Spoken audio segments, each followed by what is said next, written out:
What does Trump 2.0 mean for the economy? Last week, Donald Trump sat with Bloomberg for an in-depth interview on his economic plans for a second term. Zero Hedge wrote up a great summary. In short, Trump plans more of what he did first time around, so lower taxes, he's floated 15% rates, slashing red tape, drill baby drill, and new tariffs, especially on the Chinese, which Trump again floated as a replacement for the income tax, which would be glorious if it came to pass. He plans to end the foreign wars, including Ukraine and a theoretical war over Taiwan. And, of course, he plans to lock the border and deport 10 million plus illegals who Joe Biden has imported for us. On the Fed, Trump plans to keep Jerome Powell until his term ends in early 26. Note it's nearly impossible to remove a sitting Fed chair before their term ends. He thinks the Fed should hold off rate cuts since inflation is not tamed yet, which is absolutely correct. The political background here is that inflation and jobs remain the top issue for American voters, and the numbers for Biden are only getting worse. Yes, even the official numbers.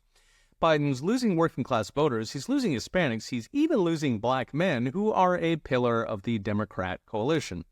This actually plays directly into Trump's strengths, his economic management. Last time around, Trump took an anemic Obama economy and delivered nearly 3% real growth per year pre-COVID. He drove unemployment from almost 5% under Obama to just 3.5%. He kept inflation low. It was 1.4% when Trump left office, down from Obama's final read of 2.6%. Note, that was 1.4% even with Trump's tariffs on China. The one part that's missing is spending restraint, getting federal spending down to the point it stops feeding inflation. I mentioned in a recent video that Trump has been about average on spending for a recent president, comparable to Bush or Obama. Still, that is a damn sight better than Biden, who's green-lighted activist utopias as long as they have trillion-dollar price tags. Granted, we could see savings from ending the forever wars and deporting millions of illegals, but ideally, we would go full Javier Milei, canceling entire departments like the Department of Education, Foreign Aid, or, God willing, the IRS. Now, I have no doubt Trump would like to do these things, but every federal dollar has a political cost to eliminating it. So I do understand the political reality, especially before the election. So what's next? Brought to you by Unchained.com. Beyond what Trump plans to do, the question is, can he get it through Congress? Betting markets are currently putting Trump at 68% chance of winning. Keep in mind, betting markets, in theory, capture the margin of cheating. They give even higher odds for a GOP Senate, 78%, albeit with a slim 52-48 margin, which is vulnerable to rhinos. But those same markets say it's 50-50 who controls the House, where any new bills have to originate. So the question is whether Trump's coattails or Joe Biden's stink carry enough down-ballot congressional races.